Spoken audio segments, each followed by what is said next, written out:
Nominate చేసిన ముఖ్యమంత్రి, మీ Congress party nominate చేసిన ముఖ్యమంత్రి ఎండ్రిని దాగి చావండి అంటుంటే ఎందుకు మీరు ఉలకరు పలకరు? నేను నిన్న అడిగాను రాహుల్ గాంధీ గారిని, అయ్యా మీ ముఖ్యమంత్రి అడ్డగోలుగా మాట్లాడుతున్నాడు, ఎండ్రిని దాగి చావమంటాడు పోలీస్ అభ్యర్థుల్ని, మరి క్రిమినల్ వేస్ట్ అంటున్నాడు ఇంజనీరింగ్ విద్యార్థుల్ని, ఇది పద్ధతేనా?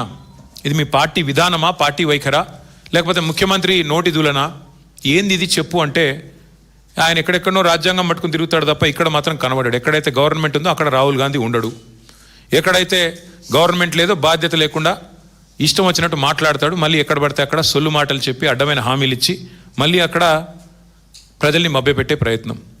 నేను ఇవాళ ఈ రాష్ట్రంలో ఉన్న బాధ్యులను కూడా అడుగుతా ఉన్నా, అధికారంలోకి రావడానికి ప్రగల్భాలు పలికి నిరుద్యోగ భృతి ఇస్తామని చెప్పి, అట్లాగే యువతకి ఇది ఇస్తాం అది ఇస్తాం, 10వ తరగతి పాస్ అయితే 10,000, 12వ తరగతి పాస్ అయితే 15,000, డిగ్రీ పాస్ అయితే 25,000, పోస్ట్ గ్రాడ్యుయేషన్ పాస్ అయితే లక్ష రూపాయలు, అట్లాగే మన పిహెచ్డి చేస్తే 5 లక్షలు అని చెప్పిన రేవంత్ రెడ్డి గారు, అని ప్రగల్భాలు పలికిన బట్టి విక్రమార్క గారు, మరి మీ సొంత నియోజకవర్గంలో నిరుద్యోగి ఉత్తరం రాస్తే ఏది మీ స్పందన? ఎందుకు మీ నుంచి కనీసం ఒక మానవతతో కూడిన ఒక చిన్న సందేశం, అయ్యా పిల్లలు చావకండి మేము కాపాడుతామని ఒక మాట ఎందుకు రావట్లేదు?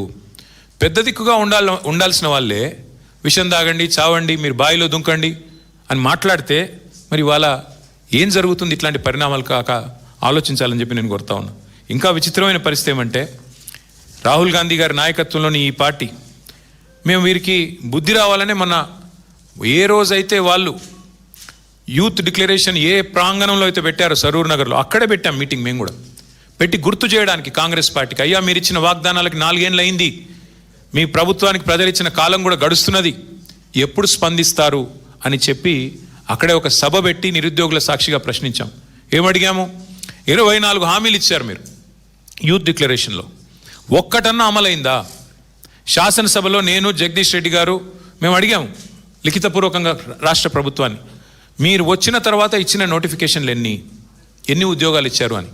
16,978 ఉద్యోగాలు ఇచ్చామని చెప్పి లిఖితపూర్వకంగా రాష్ట్ర ప్రభుత్వం సమాధానం ఇచ్చింది. అందులో కేసీఆర్ గారి ప్రభుత్వం ఇచ్చిన నోటిఫికేషన్లు రద్దు చేసి తిరిగి రీనోటిఫికేషన్ ఇచ్చిన వాటిని తీసేస్తే 10,000 ఉద్యోగాలు కూడా ఇవ్వలేదు. అంటే 2.5 సంవత్సరాలు 50% టైం గడిచిపోయిన తర్వాత మీరు ఇచ్చిన ఉద్యోగాలు 10,000 దాటలేదు. ఇచ్చిన హామీ ఏమో మొదటి సంవత్సరంలో 2 లక్షల ఉద్యోగాలు, ఇచ్చిన ఉద్యోగాలు ఇప్పటి వరకు 10,000 ఉద్యోగాలు దాటలేదు. మరి అప్పుడు ప్రజలు, ముఖ్యంగా యువత మిమ్మల్ని ఏం చేయాలి, ఎలా అడగాలి, ఎలా నిలదీయాలని నేను అడుగుతా ఉన్నా. ఇప్పటికైనా నేను అడుగుతా ఉన్నా ముఖ్యమంత్రిని, వేణు రాసిన సూసైడ్ నోట్ నీకు అందిందా, అందలేదా? మీ ఇంటెలిజెన్స్ పోలీసు వాళ్ళు ఇచ్చారా, ఇవ్వలేదా? తప్పక చెప్పాలని చెప్పి నేను డిమాండ్ చేస్తా ఉన్నా. ఆ పిల్లోడు రాసిన సూసైడ్ నోట్కి సమాధానం చెప్పే సత్తా ఉందా ఈ ప్రభుత్వానికి, విక్రమార్క గారికి కానీ రేవంత్ రెడ్డి గారికి కానీ? ఒకవేళ ముఖ్యమంత్రి గారికి చేరపోతే వారికి వెంటనే పంపిస్తాను. నేను మా ఖమ్మం జిల్లా నాయకత్వాన్ని కోరుతా ఉన్నా, వెంటనే ముఖ్యమంత్రి గారికి మంచిగా భద్రంగా ఒక కొరియర్ సర్వీస్ పెట్టి ఆయన ఇంటికి పంపించండి, తప్పకుండా చదువుకోవాలని చెప్పి నేను కోరుతా ఉన్నా. ఇవాళ ఇదేదో మా పార్టీ ఆవేదననో నా ఆవేదననో కాదు, మీ చేతగాని అసమర్థ పరిపాలనకి ఒక ఛార్జ్ షీట్ ఈ సూసైడ్ నోట్ అని చెప్పి నేను విజ్ఞప్తి చేస్తూ ఉన్నా. అట్లాగే చాలా బాధ అనిపించింది ఆ లెటర్ చదివితే.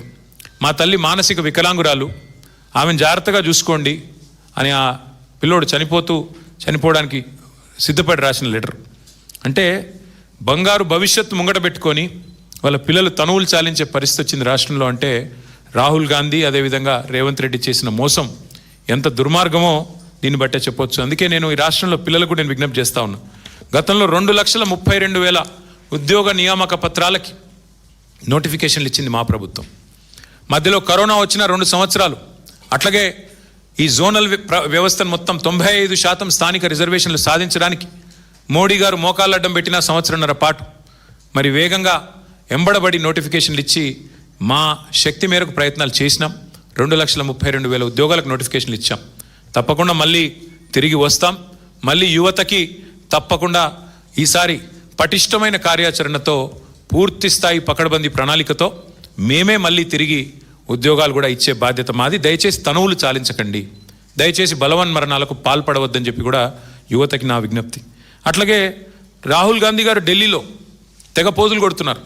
అక్కడ ప్రధానమంత్రి గారి ఇంటి ముందుకెళ్ళి ధర్నా చేసినట్టు, ఏదో కొత్త తరం పిల్లల కోసం వాళ్ళ ఆందోళనకి ఈయన మద్దతు పలికినట్టు చాలా పోజులు కొడుతున్నారు. నేను రాహుల్ గాంధీ గారిని అడుగుతా ఉన్నా, మరి మీ ముఖ్యమంత్రి గారు ఇవాళ ఈ రాష్ట్రంలో ప్రతి సంవత్సరం గ్రాడ్యుయేట్ అయ్యే ఇంజనీర్లను పట్టుకొని క్రిమినల్ వేస్ట్ అని మాట్లాడుతుంటే ఎందుకు ఉలకవు పలకవు?